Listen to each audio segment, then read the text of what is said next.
Genesis chapter 3. Now the serpent was more subtle than any beast of the field which the Lord God had made. And he said unto the woman, Yea, hath God said, Ye shall not eat of every tree of the garden? And the woman said unto the serpent, We may eat of the fruit of the trees of the garden, but of the fruit of the tree which is in the midst of the garden, God hath said, Ye shall not eat of it, neither shall ye touch it, lest ye die. And the serpent said unto the woman, Ye shall not surely die.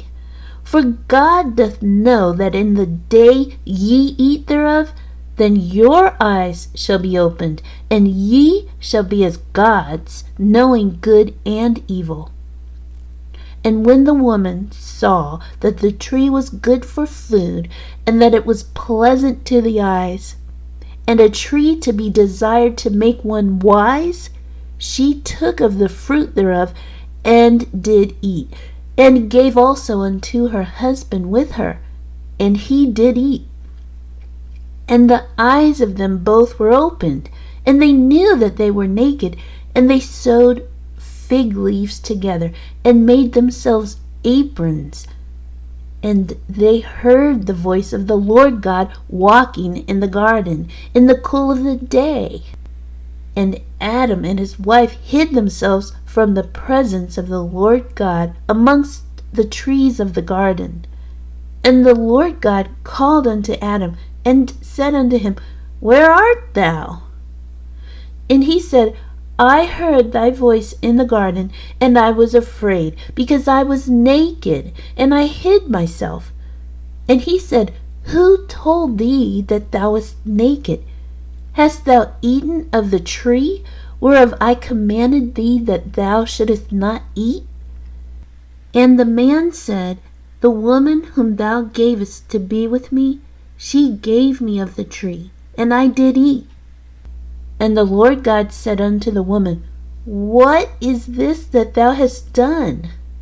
And the woman said, The serpent beguiled me, and I did eat. And the Lord God said unto the serpent, Because thou hast done this, thou art cursed above all cattle, and above every beast of the field. Upon thy belly shalt thou go, and dust shalt thou eat all the days of thy life. And I will put enmity between thee and the woman, and between thy seed and her seed. It shall bruise thy head, and thou shalt bruise his heel. Unto the woman he said, I will greatly multiply thy sorrow and thy conception.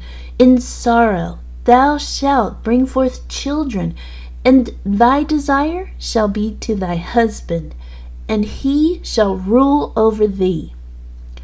And unto Adam he said, Because thou hast hearkened unto the voice of thy wife, and hast eaten of the tree of which I commanded thee, saying, Thou shalt not eat of it. Cursed is the ground for thy sake. In sorrow shalt thou eat of it all the days of thy life. Thorns also and thistles shall it bring forth to thee, and thou shalt eat the herb of the field. In the sweat of thy face shalt thou eat bread, till thou return unto the ground, for out of it wast thou taken. For dust thou art, and unto dust shalt thou return. And Adam called his wife's name Eve, because she was the mother of all living.